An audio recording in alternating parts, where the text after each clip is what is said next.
तो गाइज़ अभी अभी 5 बज रहा है, सुबह का 5 बज रहा है। अब उठे हैं अभी, अब मिला करके ब्लैंकेट और जाएंगे थोड़ा फ्रेश होकर के। नमाज़ भी पढ़ना है तो नमाज़ पढ़ करके फिर आएंगे, फिर मिलते हैं। ठीक मॉर्निंग गाइज़। और मैं आज 10 घंटे पढ़ने की टारगेट करने वाला हूँ, 10 घंटा पढ़ने वाला हूँ, क्योंकि मैं जब से स्टार्ट करा था ना, आज मेरा 7 डे कंप्लीट हो चुका है और ये 8 डे है। ठीक है, तो 8 डे पे मैंने 8 घंटा तक तो लिया दिया। 4 घंटे से शुरू किया था, 8 घंटे तक मैंने लिया दिया, लेकिन अब मेरे को 10 घंटा पुगानी ही पुगानी है। मतलब 9-10 घंटा तो पढ़ाई होनी चाहिए, नहीं तो CA फाउंडेशन पास कैसे होंगे। तो इसलिए आज मैं 10 घंटा का टारगेट बनाया हूँ। और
तो गाइज़ मैं अब 4 घंटे 30 मिनट्स कंप्लीट कर चुके हैं, यहाँ पे आप देखो।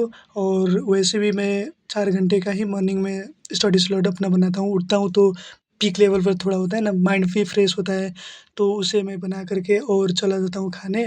मतलब 4 घंटे 4.5 घंटे बना करके पढ़ता हूँ, फिर पढ़ करके और जाता हूँ खाने। ठीक है, और वहाँ से आता हूँ खाना खा करके, तो फिर बैठता हूँ ऐसे ही। अभी भी फिर बैठ करके और पढ़ाई किया। बहुत सारी रिवीजन करनी पड़ी थी, क्योंकि बहुत सारा टॉपिक्स, मतलब बिज़नेस लॉ पढ़े थे, तो बिज़नेस लॉ में तो बहुत ज़्यादा दिक्कत हो रही है स्टार्टिंग में, तो उसे भी रिवीजन करना ही पड़ेगा। अगर रिवीजन नहीं करेंगे तो फिर सब कुछ भी नहीं आएगा। तो रिवीजन अब कर रहे हैं, रिवीजन करके फिर उसके बाद अभी अकाउंट्स भी पढ़नी है, इकोनॉमिक्स भी पढ़नी है। इकोनॉमिक्स तो वैसे भी समझ आता है, लेकिन बहुत ज़्यादा दिक्कत हो रहा है बिज़नेस लॉ में, तो उसी पे स्ट्रगल थोड़ा ज़्यादा ही करना पड़ रहा है। ठीक है, तो अब जैसे-तैसे भी करके पढ़ना तो पड़ेगा, बिकॉज़ ये सब सब्जेक्ट ना हमें पढ़ना पड़ेगा। और आज का 10 घंटा बनाए हैं अब। फिर अब रिवीजन करके बिज़नेस लॉ को रिवीजन करके मैं थोड़ा बैठता हूँ इकोनॉमिक्स पढ़ने, क्योंकि इकोनॉमिक्स भी ईज़ी तो है, लेकिन अब स्टार्टिंग है तो थोड़ा-सा स्ट्रगल तो करना पड़ेगा, थोड़ा अच्छा तरीके से पढ़ना तो पड़ेगा।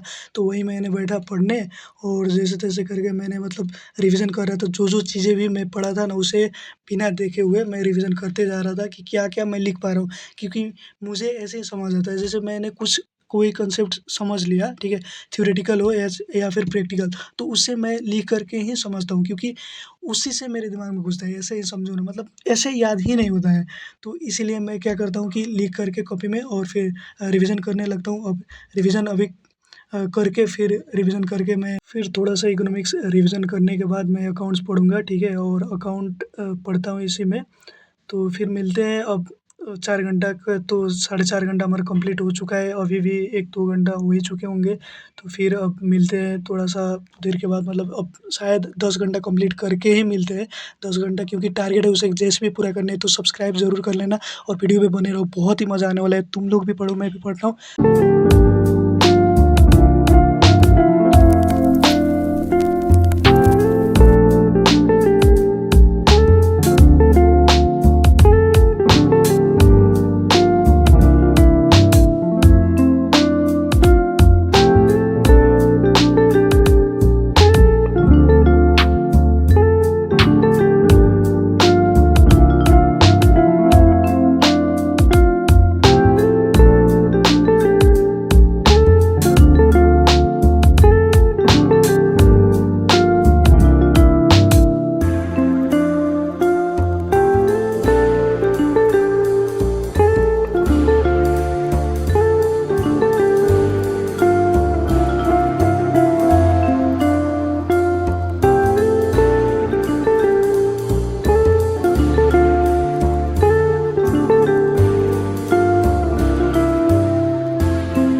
गाइस फाइनली देख सकते हो आज थोड़ा मतलब रिवीजन भी बहुत ज़्यादा करा हूँ आज अकाउंट्स की, बिजनेस लॉ की और मैथमेटिक्स की, और फाइनली इस तरीके से अब करके 10 घंटा फाइनली यहाँ पे पुगा चुका हूँ अल्हम्दुलिल्लाह। ठीक है, बहुत ज़्यादा मेहनत लगी यार, मतलब मज़ा आ गया, क्या ही बताऊँ, मज़ा आ गया।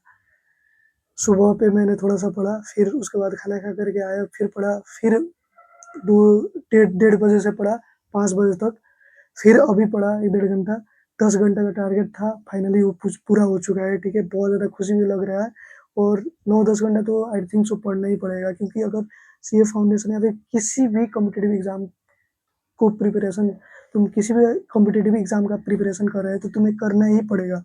अगर नहीं कर रहे हो उतना तो फिर नहीं निकलने वाला, जैसा मेरे को लगता है, ठीक है? और अगर सीए फाउंडेशन की क्लास ही करते हैं तो 9 घंटा तो क्लास ही का सिर्फ लेक्चर ही देखते हुए हो जाता है चारों सब्जेक्ट का। प्लस में उसी पे रिवीजन करना है तो टाइम तो बचता ही नहीं है, 1-2 घंटा रिवीजन में भी चला ही जाता है। तो सोचो 10-11 घंटा तो ऐसे भी पढ़ना पड़ेगा। तो बस आज के लिए इतना, मिलते हैं नेक्स्ट वीडियो पे, ठीक है? नेक्स्ट ब्लॉग में मिलते हैं। तब तक के लिए बाय बाय एंड सब्सक्राइब ज़रूर कर लें, ठीक है? Bye bye and take care.